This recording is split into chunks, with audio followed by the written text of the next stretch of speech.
नमस्कार दोस्तों, S tutors academy में आपका स्वागत है। मैं आपका अपना निरंजन सर मैथ की कुछ छोटी छोटी समस्याओं को आपके सामने यूट्यूब और फेसबुक पर डाल रहा हूं। आप सोचें कि इन समस्याओं की वजह से आप कितने प्रश्नों से पिछड़ जाते हैं और एग्जाम में एक ही प्रश्न हमें कितना पीछे कर देता है। इन चीज़ों को सोचते हुए आप देखें कि आप कैसे सवालों को जानते हैं और किन सवालों को आप नहीं जानते। जिनको नहीं जानते हैं उन पर ज़्यादा ध्यान दें और इसी तरीके से बहुत सारे सवाल आपको मिलेंगे क्लास में। लेकिन यहाँ मैं आपको छोटी सी एक सवालों को अवगत करा रहा हूँ कि किस तरीके की गलतियाँ आप करते हैं और उन गलतियों की वजह से हमें क्या खामियाजा भुगतना पड़ता है। उन चीज़ों को देखें। देखिए, सबसे पहले हम मानते हैं कि आप लोग, मैं क्वेश्चन लिख रहा हूं और उन क्वेश्चनों को आप अच्छी तरह जानते हो। जो पहले 3 क्वेश्चन लिखूंगा उनको मैं आपको वैसे ही बताऊंगा, लेकिन जो चौथा क्वेश्चन डाल रहा हूं मोस्ट इंपॉर्टेंट क्वेश्चन है, आया हुआ है, गत पटवारी में आया था, प्री एग्जाम में वो क्वेश्चन। तो देखो, सबसे पहले आप देखें कि इस प्रश्न को आप सब जानते हैं, ये मुझे पता है क्योंकि आपने रट रखे हैं ये प्रश्न। तो लेकिन इसी के साथ सवाल किस प्रकार के आते हैं वो आपको देखने हैं।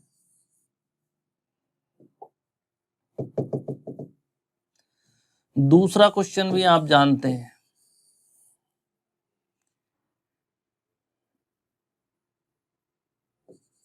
दो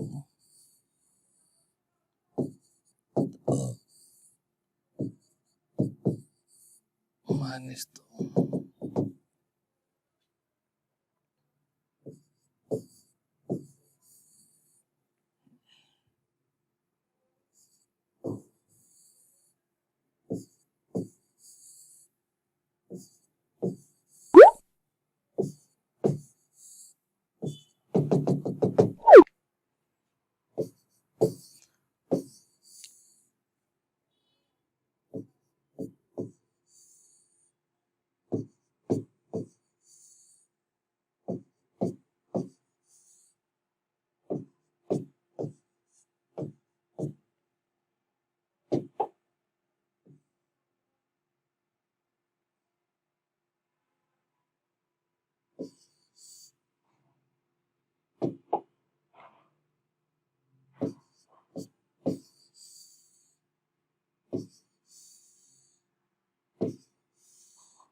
देखिए, यहां आपको पता है कि सारे प्रश्नों में पहला, दूसरा और तीसरा प्रश्न जो आपका है उनमें सब में अनंत तक जा रहा है।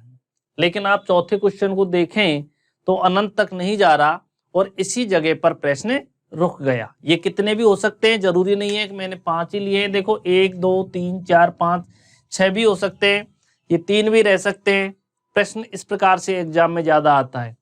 इन प्रश्नों को आप सब जानते हैं क्योंकि इन प्रश्नों को हल करने के लिए आपको सिर्फ एक चीज चाहिए, क्या कि लगातार याद रखना। ये जो संख्या होगी वो संख्या क्रमागत गुणज होगा। किन्हीं दो संख्याओं का निश्चित रूप से क्रमागत गुणज होगा। जैसे हम देखें, 1 इंटू 2 बराबर क्या आता है, 2। 2 इंटू 3 बराबर क्या आता है, 6। 3 इंटू 4 बराबर क्या आता है, 12। 4 इंटू 5 बराबर क्या आता है, 20। 5 इंटू 6 बराबर कितना आता है, 30। 6 इंटू 7 बराबर कितना आया, 42। 7 इंटू 8 बराबर क्या आया, 56। इसी क्रम में जब आप देखोगे तो पता है कि इनमें से निश्चित ये संख्या होगी। तो आपको ध्यान रहे कि यहां चिन्ह क्या आता है, प्लस और माइनस। जब चिन्ह प्लस का हो तो सोच लेना आंसर बड़ी संख्या होगी। जैसे इस प्रश्न का आंसर क्या आया, 2। ठीक है। इसी क्रम में जब चिन्ह किसका हो, माइनस का, तो ये आपने रट रखा है क्योंकि गुणनफल 2 आ रहा है। तो माइनस का हो तो उत्तर क्या होगा, 1। माइनस हो तो क्या आया, 1। क्यों हुआ, क्योंकि गुणनफल 2 का क्या होता है 1 इंटू 2, तो प्लस हो तो बड़ी संख्या क्या हो गया 2, माइनस हो तो छोटी संख्या क्या हो गया 1। इसी प्रकार से चाहे यहाँ 6 आ जाए, 12 आ जाए, 20 आ जाए, 30 आ जाए, 42 आ जाए, 56 आ जाए, 6 आया तो प्लस होता तो 3 और माइनस होता तो 2, 12 आया तो प्लस 4 माइनस 3, इसी क्रम में रहेगा। मध्य का चिन्ह देख लेना है, किसका चिन्ह है। यहां आप देखोगे कि इस जगह हमेशा उत्तर क्या बनता है, इसका उत्तर बनता है स्वयं संख्या। क्या बनता है, स्वयं संख्या, जो दी गई संख्या है। कौन सी संख्या दे रखी है 6, तो इसका आंसर क्या हो गया 6। इसका कितना हुआ 1, इसका 2। अब बात करें प्रश्न नंबर इसकी कि इसका उत्तर क्या होगा। मैं आपको यहां तो उत्तर समझा देता हूं बहुत जल्दी, बहुत कम समय में, लेकिन इसकी डिटेल भी बताऊंगा। डिटेल समझकर आपको पता लगेगा कि सवाल किस तरीके से हल किया जाता है। तो देखें, सीधे से तरीके से तो आप इस सवाल को ले सकते हैं। यहां पर लिखें 1, 1 का दुगना क्या हुआ 2, 2 का 4, 4 का 8, 8 का 16, कितना हुआ 16, और 16 का कितना हुआ 32। तो यहां आप लिख लें इस तरीके से 32 बराबर आधार क्या आया आपका 5, कितना आया 5। घाते घाते जुड़ती हैं तो इनको जोड़ोगे तो यहाँ 32 है, तो इनको जोड़ के देख लो, ये निश्चित एक कम आएगी क्या 31। 31 में आप देखेंगे तो 16 8 कितने हुए 24, 24 और 5 के 4 कितने हुए 28, 28 और 2 30, 30 और 1 कितना हो गया 31। तो पता है अब आपको सवाल को हल करोगे तो उत्तर क्या आ जाएगा आपका 5 की घात 31 बटे 32। तो याद रहे, इस तरीके से सवाल को हल करने के लिए आप बहुत जल्दी इन सवालों का जवाब दे सकते हैं। बाकी ऐसे सवालों में आप उलझ जाते हैं, क्योंकि ये सवाल पटवारी प्री में था गई में, तो उसमें जैसे ही देखा तो सारे लोग छोड़ के आए थे, बहुत कम लोगों ने ये प्रश्न हल किया था। अब आप देखें कि सवाल इनको सबने रट रखा है, लेकिन इन सवालों पर कोई ध्यान नहीं देता। तो जब तक आप ऐसे सवालों को नहीं पढ़ोगे तब तक आप एग्जाम में सक्सेस नहीं हो सकते। तो कुछ क्वेश्चन ऐसे होते हैं, एक सवाल भी हमें बहुत पीछे ले जाता है। अब इसका आप पूरा हल देखना चाहें कि ऐसा क्यों आया, हो सकता है तुम्हारे मन में ये बात हो सर ने तो ये सवाल रट रखा है। भाई एक ये भी होता है कि ये तो रटा हुआ है। अब आप ऐसे कोई भी सवाल आए, किसी भी प्रकार का सवाल आए, आपको देखना ये है कि ये सवाल किस तरीके से हल किया जाता है। तो देखिए, मैं इस सवाल की पूरी डिटेल आपको बता रहा हूं कि किस तरीके से ये सवाल हल होगा। तो देखो, सवाल हल करने के लिए पता है अभी मैंने लिखा था सवाल √5 5 5 5 5 1 2 3 4 5। मान लीजिए आपके पास सामने कुछ नहीं है, प्रश्न का उत्तर लेना है हमें। तो देखिए, ये आपको पता है कि सामने की संख्या का रूट हटाने के लिए, किसी भी संख्या का रूट हटाते हैं तो सामने वाली संख्या का वर्ग कर दिया जाता है। तो देखो, और ये भी आपको पता है दोनों संख्याओं को समान करने पर ही पार पड़ेगी। जैसे इसका भी वर्ग किया और इसका भी क्या किया वर्ग किया। तो देखो यहां क्या आया x² बराबर, यहां से सिर्फ कितने लगे हुए हैं रूट तो 5 है, तो एक बार वर्ग करोगे तो एक ही रूट हटेगा क्या 5, और इसकी घात क्या मान ली गई 1। फिर क्या आया √5 √5 √5 और √5। ठीक है, अब दोबारा आप वर्ग करोगे। भाई आपको तो जब तक रूट हट नहीं जाते हैं तब तक वर्ग करते रहो, चाहे संख्याएं कितनी ही हो। यहां x की घात क्या आया 4, यहां 5 की घात क्या आया 2, इस 5 की घात क्या रहा 1, और बाकी रूट यूं क्यों रहेंगे, क्योंकि अब इस रूट को हटा दिया हमने। तो 5, 5 और 5। इसी क्रम में जब हम आगे बढ़ेंगे तो इसका भी वर्ग करो और इसका भी वर्ग करो। तो यहां क्या आया, x की घात 8, 5 की घात कितना आया 4, इस 5 की घात 2, इसका क्या हटेगा रूट, और आगे 5 और 5। दोबारा हम इनका वर्ग करेंगे क्योंकि हमें तो जब तक वर्ग करते रहना है तब तक इनका रूट हटने जाए। तो यहां क्या आया 16, यहां क्या आया 5 की घात 4 का दुगना 8, 5 2 का 4, 1 का 2, यहां रूट हटा तो क्या आया 5, और इधर क्या बचा रूट 5। अभी तो एक रूट और रह गया, तो एक बार और वर्ग करो। देखो यहां क्या आया x की घात 32, यहां क्या आया 8 दूनी 16, यहां 5 की घात 8, यहां 5 की घात 4, यहां 5 की घात 2, और यहां 5 की घात क्या आया 1। सारे रूट हट गए। जिस तरीके से ये नीचे लाइन मैंने आपको पहले एक ही शब्द में बोल दिया था कि उत्तर किस प्रकार से देना है, इसका उत्तर आपको वहीं मिल गया था, लेकिन ये डिटेल तो मैं आपको आगे, क्योंकि आप लोग ये कहो कि सवाल कहीं किसी ने वैसे ही पता है इसलिए कर दिया, क्योंकि इस तरीके के कोई भी सवाल आए आपको इस तरीके से जांच कर लेनी है हमारा प्रश्न गलत है या सही, ये आप जांच कर सकते हो। तो उत्तर जैसे ही देंगे तो पता है x बराबर, आधार को ले लेते हैं, आधार क्या आया 5, इन घातों का योग करते हैं, घातों का योग कितना हुआ वही इससे एक कम होगा, यहां 32 है तो इनका योग निश्चित क्या होगा 31 होगा, तो 31, और पता है इधर से यहां जाएगी 32 तो किस में जाएगी हर में, तो आंसर क्या आया 5 की घात 31 बटे 32। तो इस तरीके से इन प्रश्नों को आप बहुत जल्दी हल कर सकते हैं।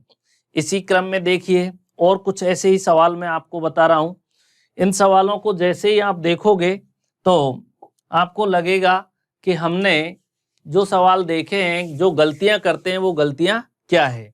इसी क्रम में आपके सामने बहुत बार आता है सवाल, एक ये छोटा सा सवाल आता है 0.9 और बराबर आ जाता है क्वेश्चन मार्क। इसके ऑप्शन आपको मिलते हैं ए में 0.3, बी में 0.03, सी में 0.6 और डी में 0.9। देखिए प्रथम दृष्टया जब आप देखते हैं तो आपको देखते ही पता लगता है वो जो आप गलती करने जा रहे हो वो गलती तो आप शुरू में ही कर जाते हैं। और किस प्रकार से करते हैं, आप सोचते हैं कि 0.9 का उत्तर 0.9 तो हो ही नहीं सकता, क्योंकि तुम्हारे तो क्या चलता है उसके बाद में तो चलता है, जब उत्तर नहीं आता है किसी प्रश्न का तो फिर डायरेक्ट चलता है ए तो बालाजी बाबा या तो बालाजी भैरूजी माता ने सुमरो। उसकी बजाय सबसे अच्छा है कि आप प्रश्न को समझना सीख जाएं, नहीं तो आप प्रथम दृष्टया सवाल को गलत करोगे। जैसे आप इसके बारे में सोचते हो कि 0.9 का उत्तर 0.9 तो हो ही नहीं सकता, अब आपको ये पता ही नहीं है कि वर्गमूल किस तरीके से निकाला जाता है। जब वर्गमूल निकालना नहीं आता तो आप यही सोचोगे, क्योंकि 9 का क्या सोचोगे या तो 3 या 0.3, यहां पर तो पहुंचने वाले ही नहीं हो, जबकि उत्तर ही सही क्या है 0.9 उत्तर है। अब क्यों है उस चीज को आप समझ लें, क्योंकि कभी भी किसी भी प्रश्न को आप देखोगे तो याद रहे यहां हमसे क्या पूछ रहा है वर्गमूल, वर्गमूल हम यदि लेते हैं तो पता है किसका लेना है 0.9 का।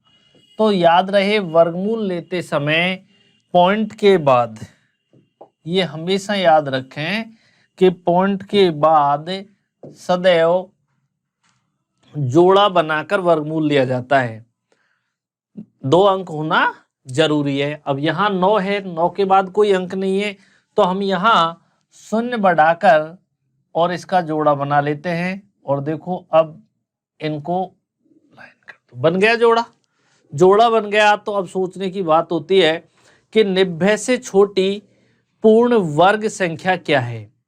90 से छोटी पूर्ण वर्ग संख्या आप देखेंगे तो पता है क्या आ रही है 81।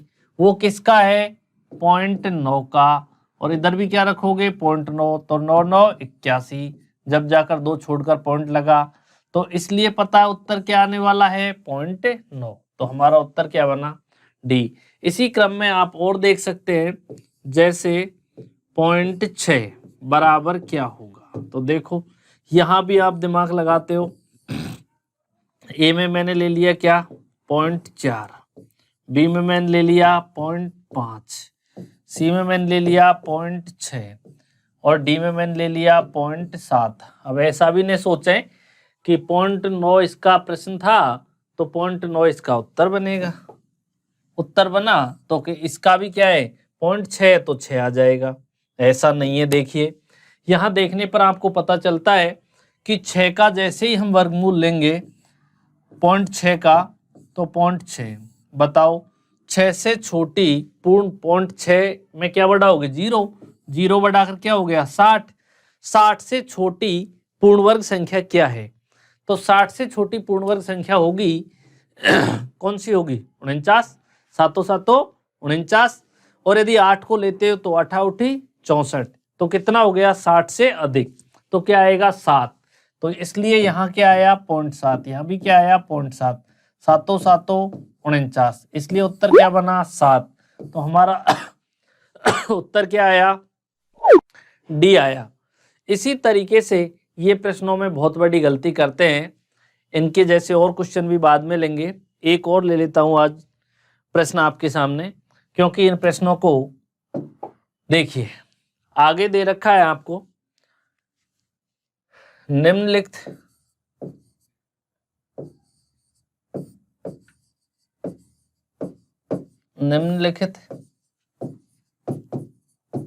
दशमलव भिन्नों को साधारण भिन्नों में बदले। ठीक है, निम्नलिखित दशमलव भिन्नों को साधारण भिन्नों में बदलें। अब साधारण भिन्न में बदलने के लिए देखिए किस तरीके से बदलते हैं। पहला क्वेश्चन मैंने लिया आपका 0.18, 18 में 8 पर क्या लगा हुआ है बार, या यही प्रश्न आपको एग्जाम में लिखा हुआ आएगा, किस प्रकार से आएगा कि 0.1888 और डॉट डॉट लग जाएगा कि ये कहां तक जा रहा है अनंत तक जा रहा है। तो याद रहे अनंत को रोकने के लिए जिस प्रकार से यहाँ 8 पर बार लगा हुआ है, ये 8 की क्या दिखलाता है पुनरावृत्ति, कि केवल इस 8 अंक की पुनरावृत्ति हो रही है, बार बार आ रहा है, अनंत तक जाएगा ये। इसी को रोकने के लिए सवाल को हल किया जाता है। तो देखो यहाँ आपको हल करने के लिए क्या आया, संख्या लिखेंगे पूरी क्या है 18, इसमें से माइनस करेंगे जितने अंकों पर बार नहीं होता, बार किस पर नहीं है 1 पर, बटे 9 के लिखे जाते हैं हर में कितने, जितने अंकों पर बार होता है। 1 अंक पर बार है तो 1 9 का लिख दिया, जितने अंकों पर बार नहीं होती उतनी क्या लिखी जाती है 0, तो क्या हो गया 90। तो देखिए 18 में से 1 गया तो क्या आया 17 बटे 90, यही हमारा क्या है आंसर है। ठीक है, इसी क्रम में जब अगला क्वेश्चन लेंगे तो अगला आपको क्या दिया हुआ है 0.576, देखिए 0.576 बार किस पर है 6 पर, या ये एग्जाम में इस क्रम में भी लिखा आएगा 0.57666 इस तरीके से डॉट डॉट। किसकी पुनरावृत्ति हुई 6 की, 6 की पुनरावृत्ति हो रही है तो 6 को रोकने के लिए 6 के ऊपर क्या लगा दिया बाहर। तो देखिए यहां हम सवाल को हल करेंगे, टोटल कितना है 576, क्या घटाओगे जितने अंकों पर बार नहीं है, बार कितने पर नहीं है 57 पर, तो क्या लिखा 57 बटे में कितने अंकों पर बार है 1 पर, इसलिए 1 का क्या लिखा जाएगा 9, 1 9 लिखा जाएगा। तो कितने अंकों पर बार नहीं है 2 पर, तो 2 क्या आएगी 0। सदैव याद रहे जितने अंकों पर बार होता है उतने क्या लिखे जाते हैं 9, और जितने अंकों पर बार नहीं होता है उतनी क्या लिखी जाती है 0। तो देखें सवाल को आगे, यहां 16 में से 7 गए तो कितने बचे 9, इधर 6 में से 5 गया तो 1, इधर क्या है 5 बटे कितना आएगा 900। यही हमारा क्या है आंसर। तो देखिए इस तरीके से जितने भी सवालों पर बार लगे होते हैं तो उन सवालों को आप हार्ड समझकर छोड़ देते हैं, ऐसा कुछ भी नहीं है, बहुत सरल है। चलते हैं अगले क्वेश्चन पर। इसी क्रम में तीसरा क्वेश्चन आपका दे रखा है इसी का 0.1254, बार किस पर है 54 पर। अब यहाँ इसकी यदि वहाँ पुनरावृत्ति के हिसाब से आएगा तो 0.1254 सॉरी 5454 आता ही रहेगा।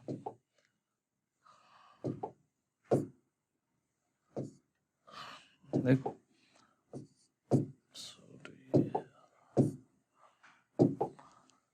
4 फिर 5 4 फिर 5 4 इस तरीके से चलता ही रहेगा। तो सोच लो यहां हमने इसीलिए 54 पर बार लगाकर इसको रोक दिया। एग्जाम में ये क्रम भी हो सकता है और ये भी हो सकता है, कोई सा भी हो, ये आया है तो आप इस तरीके से बना ले पहले। तो देखिए क्या आएगा 1254 माइनस क्या आएगा 12, क्योंकि 2 अंकों पर बार नहीं है 12 पर। 9 के कितने आएंगे 2, क्योंकि 2 अंकों पर बार है इसलिए 9 9 के 2 आए। और पता है 0 कितनी आएंगी 2, क्योंकि 2 अंकों पर बार नहीं है। तो देखिए 4 में से 2 गए तो कितने बचे 2, 5 में से 1 गया तो 4, और कितना आया 12 बटे 9900। ठीक है, अब देखिए हल करने के लिए हमें क्या करना पड़ता है, संख्या को हम काटेंगे। काटोगे तो आपने देखा कि 9 का भाग जा रहा है, 9 एकम 9, 9 एकम 9 और 00, यहाँ 9 का देंगे 9 एकम 9, कितने बचे 3, 34 हो गए, 9 तिये 27, कितने बचे 7 और 9 8 72। अब 2 से जा रहा है 2 5 10, 2 5 10 और 0, यहाँ 2 6 12 और 2 नाम 18, तो कितना आया 69 बटे 550। तो ये हमारा क्या बना आंसर बना। ठीक है, इसी क्रम में जब हम देखेंगे तो अगला सवाल है हमारा इसी तरीके से 3.0072 और 72 पर क्या है बार। तो देखिए इस तरीके के सवाल बहुत ज़्यादा आते हैं। चलो वो भी हो गया, ये एक अलग से सवाल आ गया, इसमें भी आप बहुत बड़ी गलती करते हैं। तो ऐसी स्थिति में देखो यहाँ एग्जाम में इसको इस तरीके से भी डाल दिया जाता है 3.0727272, इस क्रम को चल जाएगा, जहां भी इस क्रम को चल जाए तो सोच लो कि बार लगाकर उसको रोक दिया जाता है। तो देखें यहाँ हमने हल किया, पॉइंट के स्थान पर क्या लगा लो आप प्लस 3 प्लस इधर क्या आया 72, 72 में से माइनस क्या होगा 00 बटे 9 के कितने आएंगे 2, क्योंकि 2 अंकों पर बार है, 0 कितनी आएंगी 2, क्योंकि 2 अंकों पर बार नहीं है। इसी क्रम में आगे बढ़ोगे तो क्या आया 3 प्लस 72 बटे 9900। 9 का भाग जा रहा है तो काटो, 9 8 72, 9 एकम 9, 9 एकम 9 और 00, किससे जा रहा है 4 से, 4 दूनी 8, इसको काटोगे 4 दूनी 8, कितने बचे 3, 4 7 28 और 4 पंजो 20। तो आपका प्रश्न आया 3 प्लस 2 बटे 275, या इसको हम लिख सकते हैं 3 सही 2 बटे 275। तो ये हमारा क्या बन गया आंसर। तो इस तरीके से ध्यान रहे इन प्रश्नों का कि ये प्रश्न एग्जाम में बहुत बार आया है और आप लोग इसको हल नहीं कर पाते हो, क्योंकि बार को समझ ही नहीं पाते हो कि किस तरीके से हल किया जाता है। विशेषकर ध्यान रहे जितने अंकों पर बार होता है उतने हर में 9 लिख दिए जाते हैं, जितने अंकों पर बार नहीं है उतनी क्या लिखी जाती है 0। तो सवाल आपका आसानी से हल हो जाएगा। देखिए अगले उस पे चलते हैं।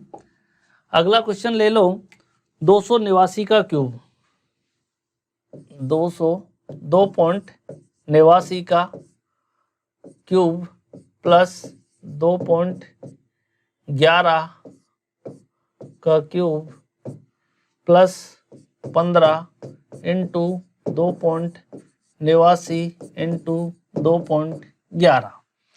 देखिए इस तरीके से जब प्रश्न आता है तो आप इस प्रश्न में क्या गलती करते हैं वो ढंग से देख लें, क्योंकि प्रश्न आ गया अब आप इतने सवाल किस तरीके से हल करोगे। क्यों, आप देखते भी हैं कि सूत्र के बारे में पता करते हो तो आपने सोचा कि ए क्यूब है प्लस बी क्यूब है प्लस 3ab और a प्लस बी की बात करें तो a प्लस बी नहीं दिखाई दे रहा और 3 भी नहीं है। तो आप सोच लो यदि ऐसे सवालों में आपको 3 भी नहीं दिखाई दे रहा और a प्लस बी भी नहीं दिखाई दे रहा तो सोच लें निश्चित रूप से ये दोनों मिलकर होते हैं। इन दोनों को मिलाकर एक जगह लिख दिया जाता है।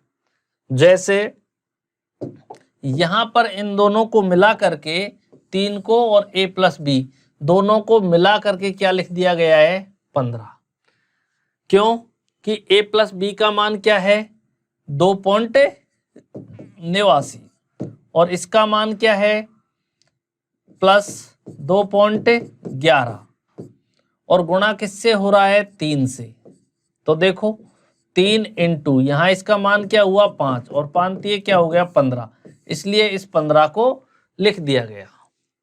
तो ध्यान रहे सूत्र वही रहा हमारा a cube plus b cube plus 3ab into a plus b. तो पता है ये किसका मान होता है, ये होता है किसका a प्लस बी का क्यूब। a का मान कितना आया 2.89 प्लस b का मान 2.11, उसका क्या हो गया क्यूब, कितना आया 5, 5 का क्यूब कितना आया 125। तो इस तरीके से देखें बहुत सारे प्रश्न हैं, कहीं पर क्या इसको मिला देगा, कहीं पर और किसी को इन दोनों को मिला के दे देगा। तो इस तरीके से प्रश्न चाहे किधर भी मिलाए कहीं से भी मिलाए, आप लोगों को सूत्र को पहचान लेना है कि दिया गया सूत्र पूरा फॉलो हो रहा है कि नहीं हो रहा। यदि पूरा सूत्र दिया गया है स्पष्ट ठीक है तो आप उसको सही माने और हल कर दें। थैंक यू, धन्यवाद। इसी तरीके से महत्वपूर्ण क्वेश्चनों को आपको मैं डालता रहूँगा, आप देखते रहें।